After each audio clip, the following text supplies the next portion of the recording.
Assalamualaikum warahmatullahi wabarakatuh. Sacha Wang Sang Hao. Ada. Tak nampak sebab gelap. Oh, lupa. Welcome. Alhamdulillah Rabbil Alamin. Wassalatu wassalamu ala ashrafil anbiya wal mursalin. Wa ala alihi wa sahbihi ajma'in. Rabbi shrah li sadri. Wa yassir li amri. Wahlul uqdatan min lisani yafqahu qawli. Sahabat-sahabat pimpinan yang mereka yang berceramah daripada Pakatan Harapan, daripada Barisan Nasional, saudara-saudari yang saya hormati sekalian. Saya ada lebih kurang 40 minit lah sebelum saya kena bekerja untuk sampai di Lembah Jaya. Dan saya selalunya akan mulakan dengan memberi liputan kempen setakat ini.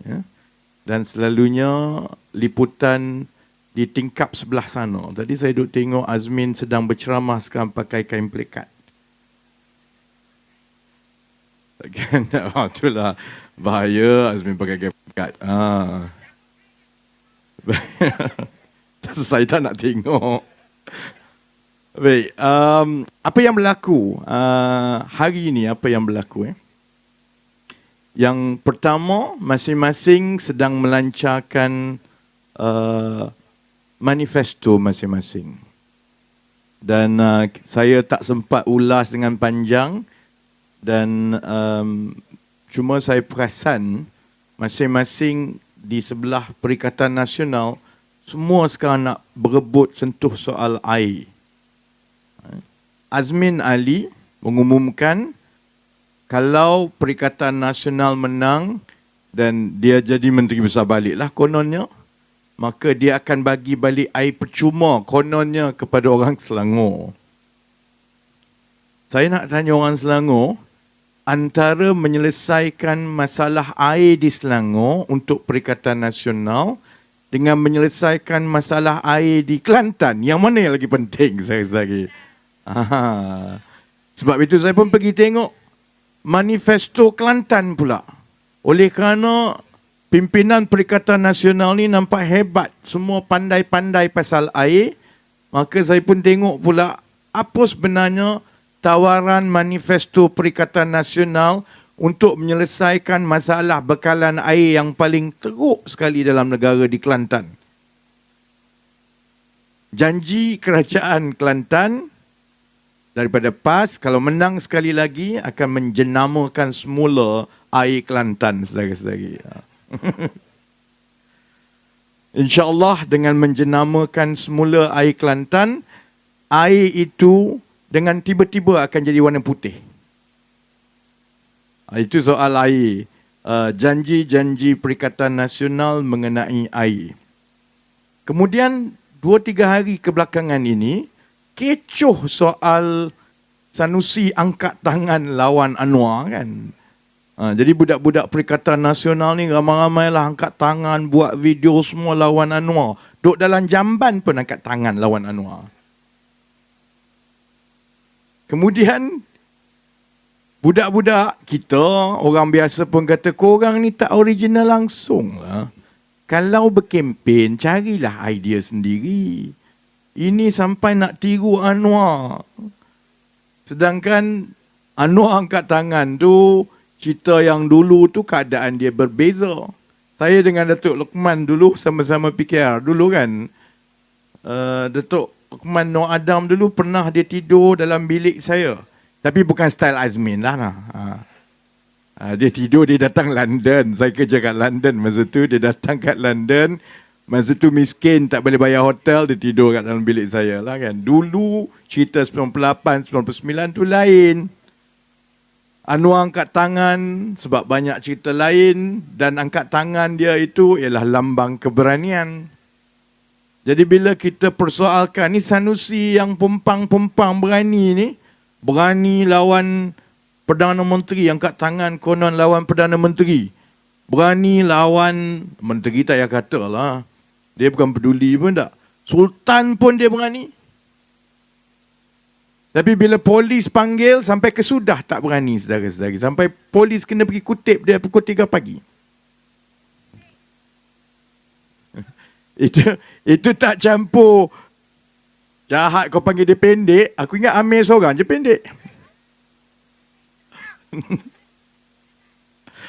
Baik Jadi bila budak-budak kita tanya, takkanlah korang ni hebat, konon nak ambil alih kerajaan dan sebagainya. Takkanlah tak ada modal sendiri nak berkempen.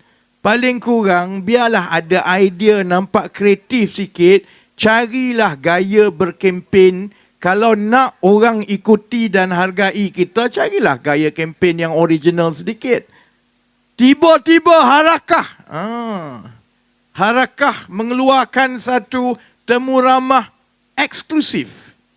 Konon ada seorang ketua penerangan bersatu daripada Tangga Batu, nama Pak Cik Hanafiah. Ada tengok tak video tu? Ni tak tengok ni. Nasib baik korang tak tengok lagi. Daripada Pak Cik Hanafiah ni kononnya, dia mengaku bahawa dialah yang menjadi juru kamera video yang mengambil gambar masa Anwar Ibrahim mula-mula nak dibawa ke mahkamah pada hari yang konon diangkat tangan itu. Kemudian dia kata, sebenarnya Anwar Ibrahim tak angkat tangan pun, yang itu edit saja. Kan bila kita kata, oi kau ni tak original, carilah idea baru sikit. Kalau nak berkempen biar nampak original. Tiba-tiba dia nak tunjuk yang hebatnya Sanusi, yang konon angkat tangan ni sebenarnya berasal daripada idea Sanusi. Maka dia kata sebenarnya filem 98 itu, gambar itu datang daripada video yang saya ambil dan sebenarnya gambar itu diedit. Zaman sekarang, saudara-saudari, budak-budak sekarang cerdik, janganlah kau tipu. Memang kena. Itu sehari tau. Keluar dalam berita harakah. Jadi orang semua gali balik. Pertama, soalan pertama orang duk tanya. Tahun 98. Masa tu mana ada lagi edit video semua ni. Masa itu semua orang pakai ambil gambar, pakai filem lah. Pakai Kodak masa tu. Mana boleh main Photoshop, screenshot macam ada sekarang ni. Bukan ada iPhone lagi masa zaman itu. Dia dah mula kantoi goyang. Nak ditambah cerita, Malaysia kini semua lagi rajin lah. Wartawan-wartawan ni lagi rajin. Dia siap pergi cari siapa sebenarnya yang betul-betul ambil gambar. Dan akhirnya mereka telah jumpa yang ambil gambar tu Mat Saleh, saudara-saudari. Dan memang mengesahkan bahawa memang betul gambar itu gambar Anwar. Maka untuk saya tak tahulah dalam tempoh seminggu berkempen ni, dah berapa ratus kosong dah sebenarnya Perikatan Nasional dibuktikan temberang besar. Kalau bab gambar angkat tangan itu pun dia tipu, bab lain tak payah katalah. Sebab itu kita tak terkejut kali ini, perkembangan dalam 24 jam yang lalu, Sanusi REE. Sanusi REE, Menteri Besar Kedah, sekali lagi kantoi dengan Saifuddin Nasution. Saya tak ambil tahu sangat, saya tengok dari jauh saja. Saya pun berminat, walaupun saya memang tahulah kita bincangkan soal REE ataupun nadir bumi, logam nadir bumi ini yang disiasat kerana berlaku kecurian dan perlombongan haram dekat Kedah. Cerita dia. Ni orang Kajang ni, balik rumah nanti cuba cari REE dalam bawah tanah. Siapa ada REE, insya-Allah Pak Cik kaya raya, tak payah duduk Kajang dah. Pergilah duduk kat mana-mana Pak Cik nak. Sebab REE nadir bumi ini ialah logam yang paling berharga sekali dalam dunia sekarang. Latar belakang dia saya ingat bagi mereka yang mengikuti semua dah tahulah. Cerita dia ialah berlaku perlombongan haram REE di Kedah. Benda ni orang dah cerita lama dah, gambar semua dah keluar lama dah. Dan ia telah disiasat oleh pihak berkuasa lama juga. Kerana peraturan negara kita, undang-undang tidak membenarkan sebarang aktiviti untuk mengeluarkan REE ini. Kerana ia adalah hasil bumi yang cukup bernilai dan kerajaan mengambil keputusan untuk memastikan ia diuruskan dengan baik supaya ia tidak dicuri dengan cepat. Itu semua orang tahu. Cuma beza dia begini, kuasa mengenai hasil bumi dan juga urusan tanah, itu kuasa kerajaan negeri. Kuasa untuk menentukan sama ada boleh ekspor, boleh kilang, boleh proses, itu ialah kuasa kerajaan persekutuan. Sebab itu, setakat ini, satu-satunya perkara yang dibenarkan ialah lesen teroka untuk mengesahkan bahawa dalam satu-satu kawasan tanah itu ada REE ataupun tidak. Tak boleh buat benda lain dah. Sebab tu saya kata pakcik-makcik boleh balik korek. Jangan korek lah, check lah, ada cara dia lah. Kalau tahu ada REE kat situ, pakcik dah boleh beli Mercedes biji dah. Baik, Perkara ini memang telah diketahui lama. Sebab telah ada beberapa tangkapan sebelum ini, iaitu orang yang ditangkap cuba menyeludup REE. Kemudian di kawasan dekat mana tu? Dekat kawasan tanah hutan simpan Bukit Enggang, saya ingat. Saya tak pasti dekat Baling ke dekat Sik kan. Kemudian orang kampung pun semua banyak yang telah buat laporan pun tentang ada kegiatan haram korek tanah kat situ kerana dia dikhawatiri akan menyebabkan berlaku banjir. Kawasan tu kan banjir, jadi sensitif lah. Potong pokok pun sensitif, apatah lagi korek bumi. Jadi orang kampung pun dah report komplain lama pun. Sanusi tahu, kita tahu. Cuma dia punya temberang itu, oleh kerana dia rasa dia boleh cakap apa saja, tapi dan pengikut-pengikut walaun dia ni akan ikut saja bulat-bulat, dia dengan berani menafikan. Kononnya saya tak tahu apa-apa. Ini sebuah fitnah. Ini tak betul. Jadi Saifuddin sekarang ini dia pun dah jadi inspektor gadget, tunjuk satu. Saya pun tak tahu dia nak tunjuk apa yang seterusnya. Mula-mula dia tunjukkan surat bahawa sebenarnya kawasan itu telah diberikan kepada satu syarikat Cina. Bukan syarikat Cina Kajang. Kalau Cina Kajang kita tak kisahlah, kaya lah juga orang Kajang. Ini Cina daripada tanah besar tu. Ada seorang tu nama apa? So Lo Fai. Saya ingat nama So Lo Fai. Uncle So. Sanusi kata tak betul semua ni. Kemudian SPRM tangkap pegawai-pegawai anak syarikat pelaburan kerajaan negeri MBI. Sanusi kata ini fitnah ni. Ini semua konspirasi untuk menjatuhkan saya. Kemudian dia nafikan lagi. Dia kata saya tak pernah jumpa pun Cina tu. Saya tak kenal dia. 2 hari lepas, Saifuddin tunjukkan gambar dia dengan Cina tu. Sudah pula dah. Sebab bila wartawan tanya, kata tak kenal. Ni gambar ni. Dia kata, yalah, saya tak kenal dia, saya bergambar je. Hari ini lagi hebat. Sebab selama ini, satu-satunya benda yang dia boleh jawab, Saifuddin duk tunjuk satu. Ni seminggu lagi ni kalau aku jadi Sanusi, kurus dah lah nak fikir menatang apa lagi nak keluar seminggu ni. Saifuddin tunjuk satu.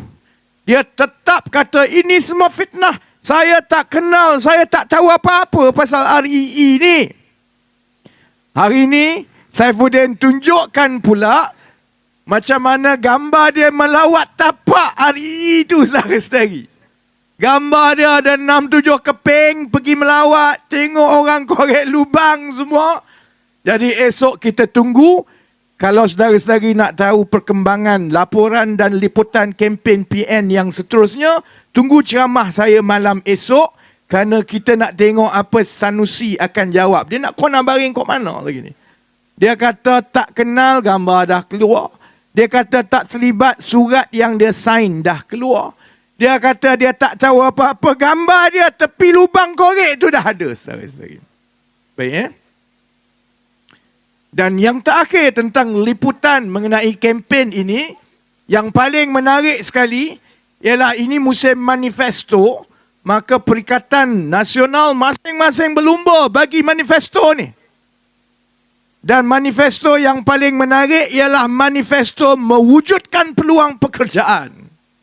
Kedah, Perikatan Nasional Kedah menjanjikan dalam manifesto kalau Sanusi kekal jadi Menteri Besar, kerajaan yang dibentuk oleh Perikatan Nasional itu akan mewujudkan 100,000 peluang pekerjaan baru untuk rakyat negeri Kedah. Kan? Saya pun tengoklah, rasa macam pernah dengar je ni. Macam pernah dengar je ni janji-janji manifesto mewujudkan peluang pekerjaan. Saya kan, orang nak kata apa pun, kalau saudara-saudari ingat, nanti tengoklah balik, semak balik. Saya tak pernah janji untuk mewujudkan peluang pekerjaan sebab tak mudah. Peluang pekerjaan ini bukan boleh dibuat oleh ahli politik begitu. Jadi saya tengok balik. Ni siapa yang dulu-dulu ni pandai-pandai mewujudkan peluang pekerjaan janji ni? Yang kita selalu dengar selalunya PAS lah. Kalau dia nak bertanding pilihan raya, sebab dia tak ada modal, selalunya dia senang saja menjanjikan untuk mewujudkan peluang pekerjaan. Sebab tu bila Sanusi janji kalau dia menang di Kedah, akan ada 100,000 peluang pekerjaan yang baru, saya duk fikir-fikir rasa macam pernah dengar je ni. Tengok, memang betul lah. Kerajaan PAS tahun 2018 yang di Terengganu, masa dia nak masuk pilihan raya, manifesto dia pun sama juga, iaitu kalau PAS menang di Terengganu dalam tahun 2018, kerajaan PAS pada ketika itu akan mewujudkan 20,000 peluang pekerjaan yang baru. Dan dalam 2-3 minggu yang lepas, keluar baliklah cerita, kerajaan PAS nak masuk pilihan raya sekali lagi ni, maka orang duk tuntut tanya pasal manifesto dia yang 5 tahun lepas. PAS Terengganu dengan bangga mengatakan, kita telah berjaya mencapai manifesto kita mewujudkan 20,000 peluang pekerjaan untuk anak-anak Terengganu.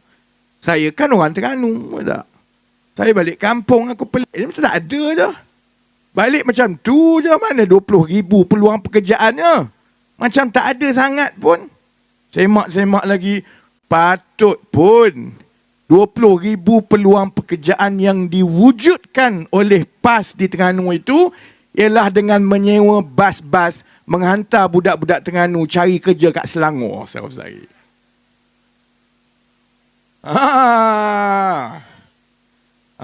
Habislah korang dekat Kajang lepas ni. Berpuluh-puluh bas lah Sanusi hantar daripada Kedah lepas ni.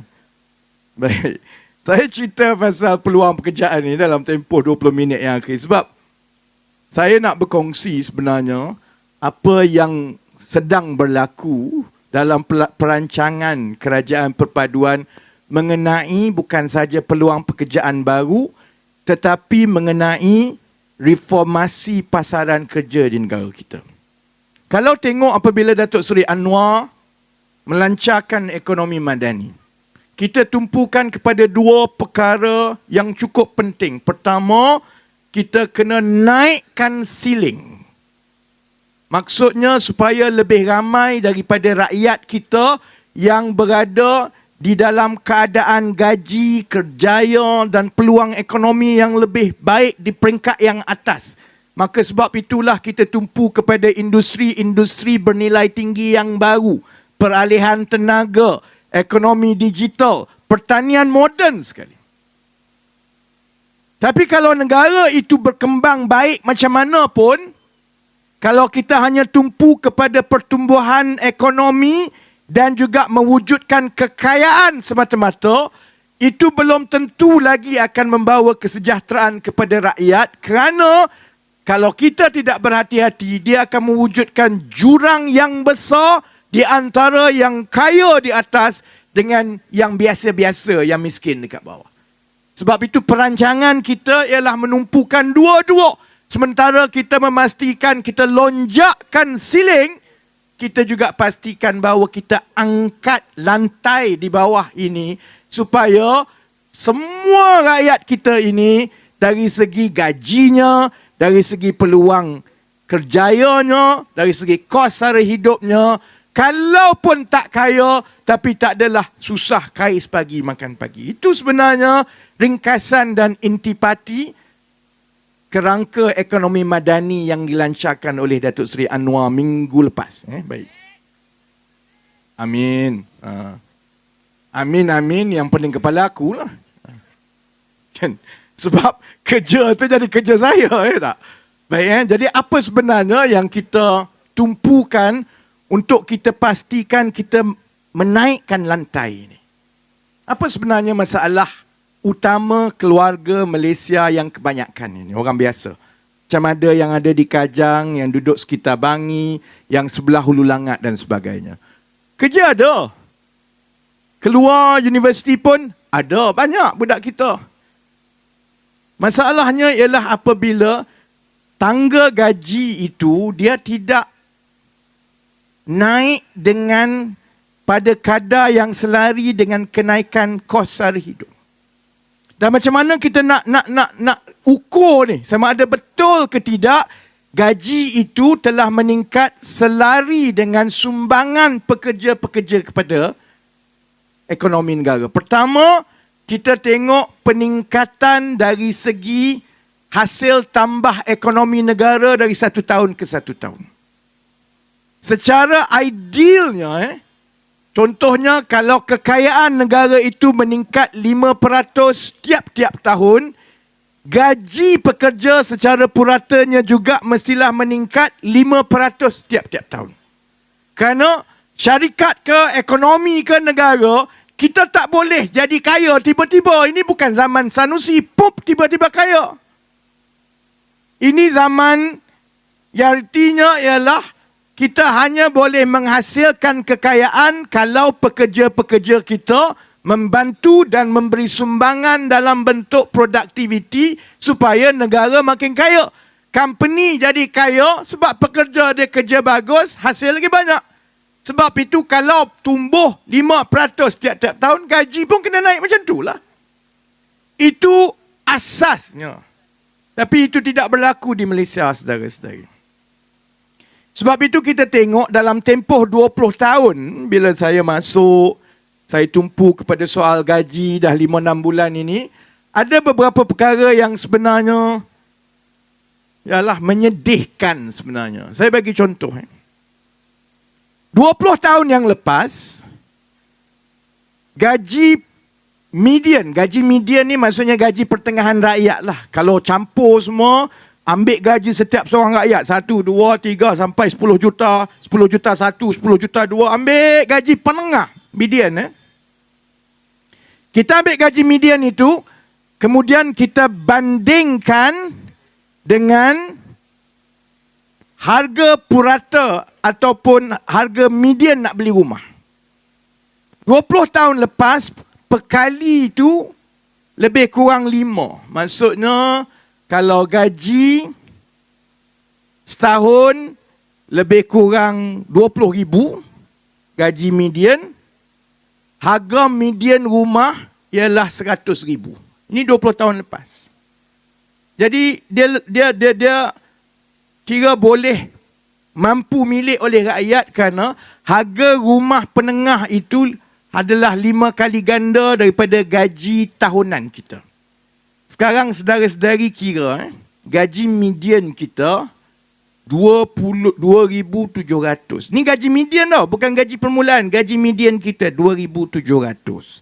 Setahun lebih kurang 30,000 lah setahun kan.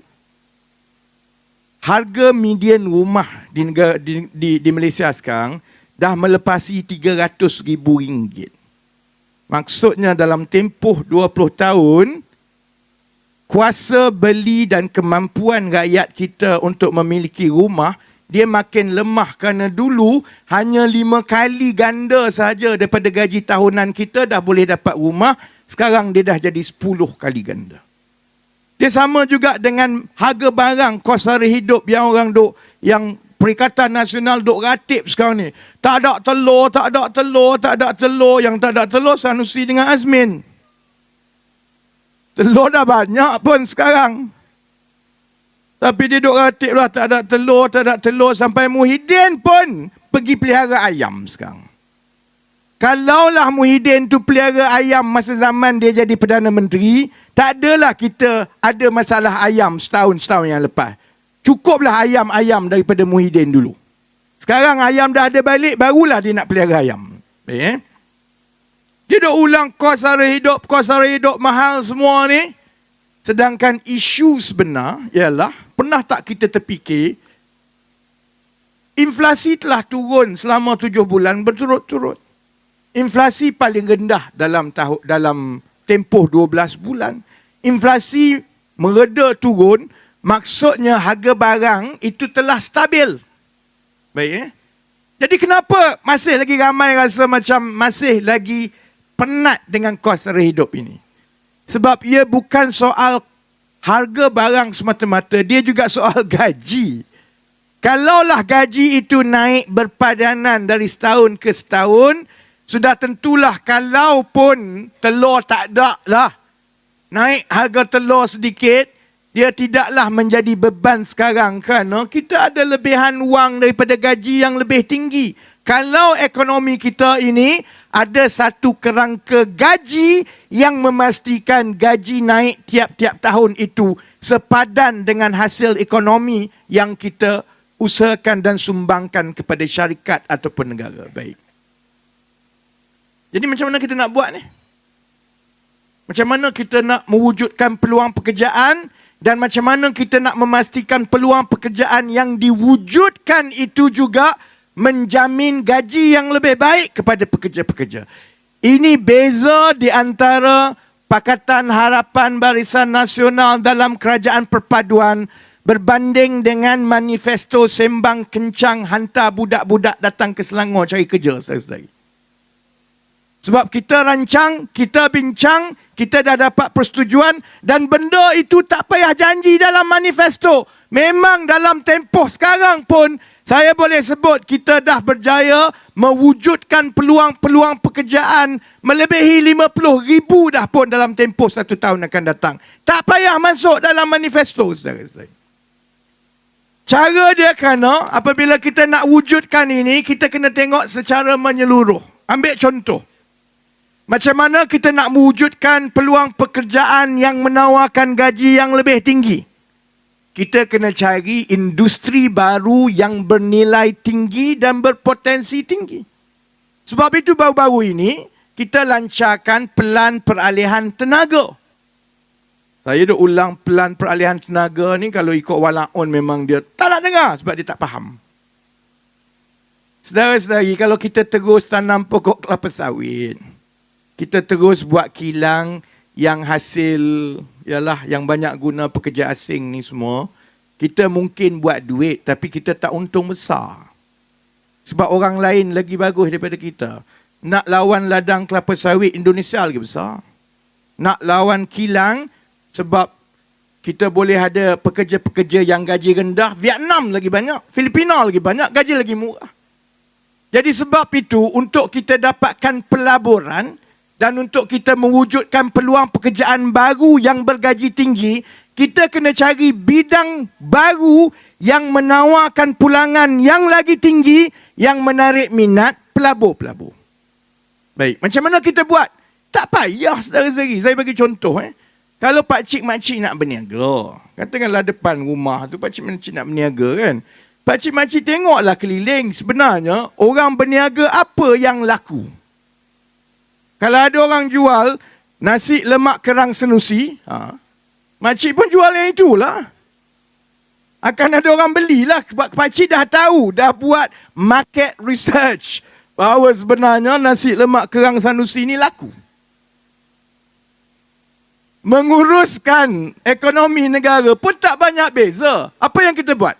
Kita tengok dalam satu dunia, tahun 2020, 2021, 2022 belum keluar lagi. 2020 dengan 2021. 2 tahun berturut-turut, kita tengok sektor mana yang pelaburan paling tinggi sekali dalam dunia.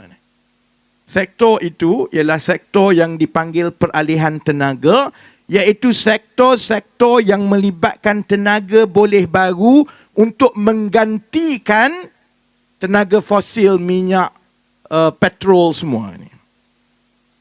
Jadi kita dah tahu kalau nak masuk, kita kena masuk sektor itu. Kemudian kita tengok perkara kedua.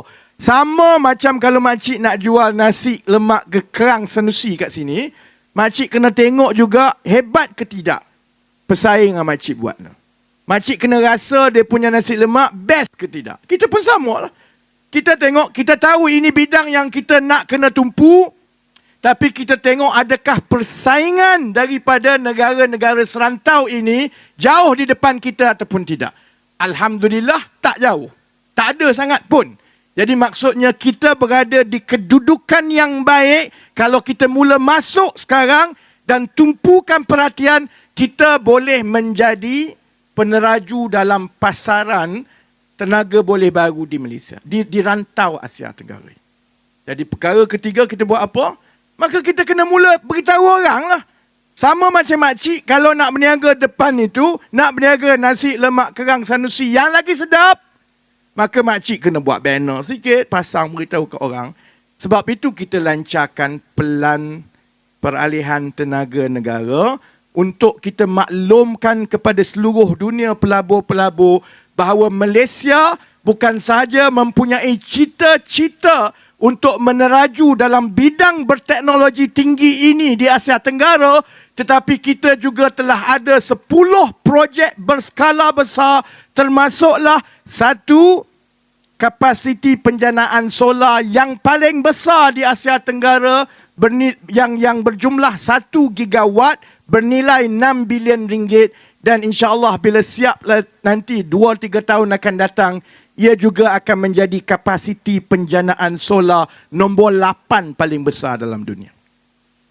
Jadi bila ada setiap satu tu projek ini, Petronas buat begini, Sime Darby buat begini, Tenaga Nasional buat begini, Khazanah buat begini, projek tu dah ada, maka pelabur-pelabur kata aku nak masuk, aku nak masuk juga. Dengan cara itu, setiap projek itulah akan menghasilkan bukan sahaja nilai ekonomi, tetapi mewujudkan peluang pekerjaan yang baru, yang bernilai tinggi. Dan bila kita dah dapat komitmen daripada 10 projek rintis nasional yang berskala besar ini, dengan pelaburan 25 bilion, itu akan mewujudkan peluang-peluang pekerjaan bernilai tinggi sebanyak 23,000 orang. Itu cara dia kita mewujudkan pekerjaan, pakcik-makcik. Bukannya kita duk sembang dalam TikTok, aku lawan Anwar Ibrahim. Sampai kiamat lah orang Kedah, orang Kelantan, orang Terengganu kena naik bas dan kereta api datang kat Kajang, Selangor ini cari kerja. Kita penat-penat hasilkan peluang pekerjaan, dia maki hamun sumpah seranah, lepas tu dia hantar anak-anak dia datang ke Selangor untuk bekerja, saudara-saudari. Itu untuk yang atas-atas. Kita juga kena pastikan peluang pekerjaan untuk yang bawah-bawah ni. Yang lepasan sekolah. Sebab kalau kita hasilkan 23,000 untuk yang berijazah, untuk mereka yang memang dah ada kerjaya yang baik tapi nak jadi lebih baik, apa nak jadi dengan yang kat bawah ini? Sebab itu dalam ekonomi madani kita kata kita nak naikkan lantai itu supaya lebih ramai orang juga akan dapat berada dalam laba ekonomi. Sebab itu kita lancarkan semalam. Kita lancarkan satu program nasional yang bernama Academy in Industry. Ada orang kata, alah walau untuk bising. Alah benda ni dah ada lama dah ada lama. Kau pergi carilah sebelum ini. Kalau dah ada lama, kenapa walaun ni tak bekerja ni? Sibuk main TikTok ni? Sebab tak ada lah. Sebelum ni tak ada. Yang ada sebelum ini ialah pelajar-pelajar lepasan sekolah, kalau dia nak kerja, dia kena masuk dulu institusi latihan ni 3-4 tahun. Dia kena belajar dulu, lepas tu dia kena ambil periksa, lepas tu allowance-nya sikit, lepas tu dia kena pergi jauh, lepas tu lepas 4 tahun dapat sijil, tak tentu dia akan dapat kerja. Dah 4 tahun dia nak kahwin pula dah. Bila dia nak kahwin, gaji yang ada itu dia rasa tak cukup. Lepas tu macam-macam. Akhirnya, Kalaupun dia tak ada kerja sambilan, akhirnya dia bekerja sambilan jadi TikToker untuk PAS, saudara-saudari. Ini masalah besar kerana 70% daripada terutamanya pelajar-pelajar lepasan sekolah Melayu, mereka tak melanjutkan pelajaran melepasi SPM. Jadi apa nak jadi dengan dia orang ni? Peluang kerja tak ada. Takkan nak marah, duk angkat tangan, nak lawan Anwar. Tunggu janji Sanusi 100,000 sampai Sanusi kurus dan putih pun tak jadi, saudara-saudari. Sebab itu, kita buat Akademi in Industry, iaitu yang mengambil model yang ada di Jerman. Orang kita selalu cakap, kenapa kita tak buat macam Jerman? Sebab kalau di Jerman, kalau di Perancis, pelajar lepasan sekolah ada 2 pilihan untuk melanjutkan pelajaran dan mendapatkan kerjaya. Satu macam kita kat Malaysia yang secara formal, kita masuk universiti belajar sepenuh masa, dah dapat ijazah, lepas habis ijazah 3-4 tahun, kita pun minta kerja. Mula kerja umur 22, 23, 24. Itu cara biasa. Tapi di Jerman dan juga di Perancis, di negara-negara Eropah, mereka juga ada aliran selari, aliran teknikal dan vocational. Iaitu kalau lepasan sekolah, kalau kamu tak nak sambung belajar, kamu boleh kerja terus. Dan bila kerja terus itu, bukan perantis sambilan ni, memang kerja terus. Masuk kerja dan sekarang ini dengan gaji minima 1,500, campur lagi dengan allowance, kita dah semak dan majikan-majikan telah pun bersetuju bahawa anggaran gaji bersih bulanan untuk anak-anak umur 18-19 tahun yang lepasan sekolah ini ialah sekitar RM2,000 sebulan. Jadi dia kena kerja, kemudian ada modul latihan yang khusus dan mereka akan dinilai dan setiap 9 bulan, kemudian 18 bulan, penilaian itu apabila mereka telah tamat bekerja selama 18 bulan, mereka akan disijilkan secara automatik dengan sijil kemahiran Malaysia. Sekarang ini nak dapat sijil kemahiran Malaysia, kena masuk sekolah, institusi 3-4 tahun dulu baru dapat. Sebab tu budak tak nak. Dia nak dapat gaji terus. Buat apa? Susah-susah nak belajar ni 3-4 tahun, nanti kena bayar hutang PTPTN lah, PTPK lah, hutang semua. Keluar kerja, tak tentu dapat kerja. Baik kerja terus. Itulah yang kita buat dan setakat ini kita sudah ada 200 syarikat yang telah ditauliahkan di dalam program ini, dan bila mereka ditauliahkan, mereka boleh ambil lepasan-lepasan sekolah ini untuk terus bekerja supaya mereka menggantikan pekerja-pekerja asing. Sebab sekarang ini bila budak-budak muda kita tak nak kerja, majikan kena ambil pekerja asing. Dalam keadaan pekerja asing sekarang ni mahal.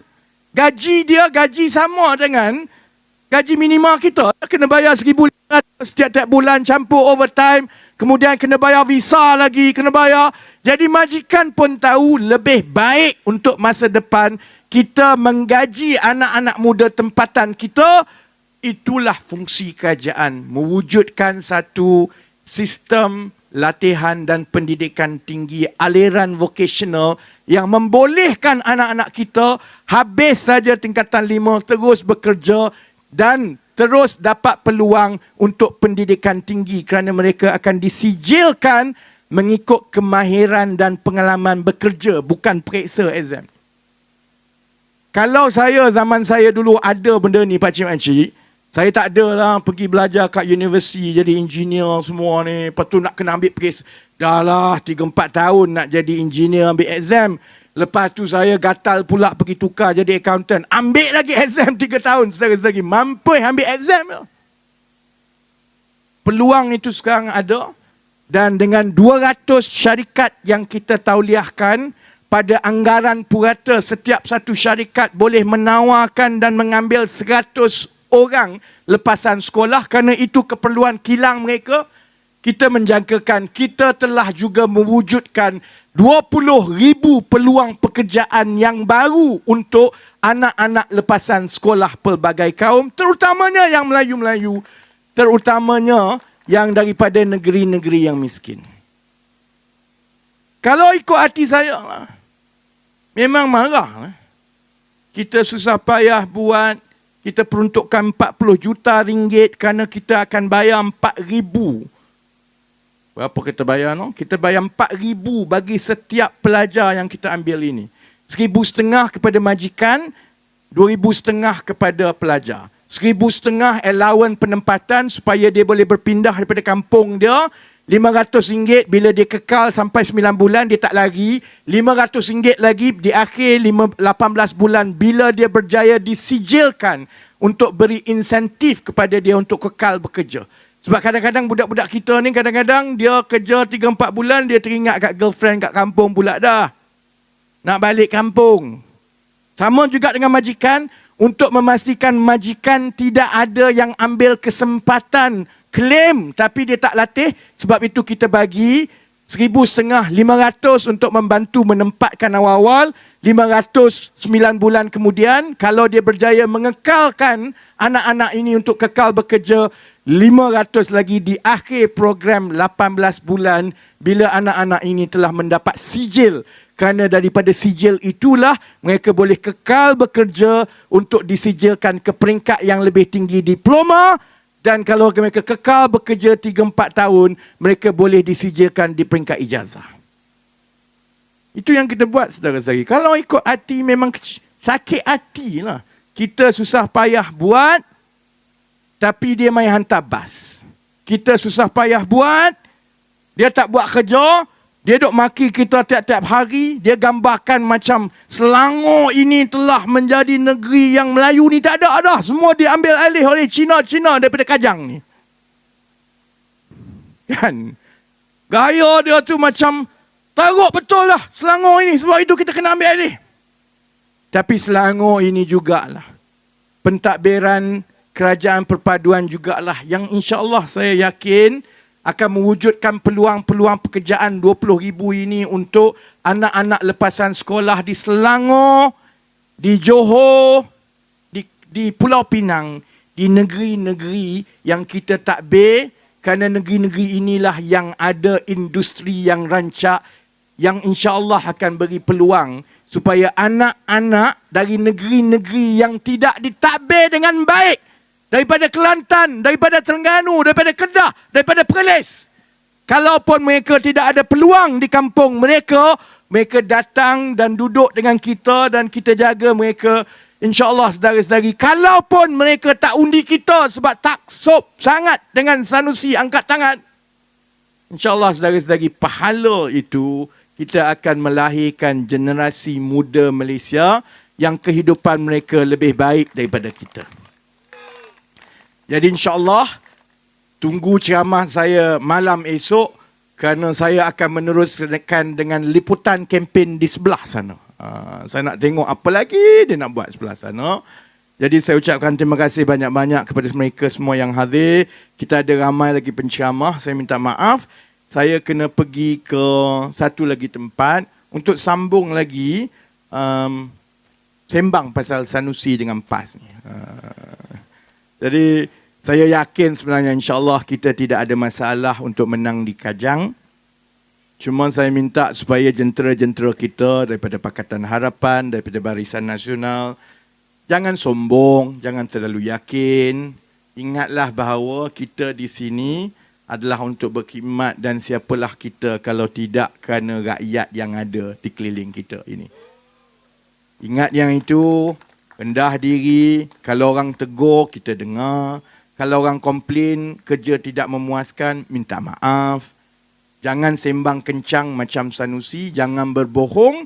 Kerana kalau berbohong, lama-lama jadi macam Sanusi. Memang kantoi punya. Jadi dengan itu, saya ucap terima kasih sekali lagi. Teruskan bekerja, teruskan berjuang. InsyaAllah negara kita berada di landasan yang baik. Dan seperti mana kita dah tunjukkan dalam 1 bulan ini perancangan demi perancangan. Selepas ini kita akan tuai pula perancangan dan hasilnya ini yang nikmatnya itu akan dirasai oleh keluarga dan adik-beradik kita. Jadi dengan itu saya ucapkan terima kasih. Wabillahi taufiq wal hidayah. Sese, nandri, wanikam. Wassalamualaikum warahmatullahi wabarakatuh.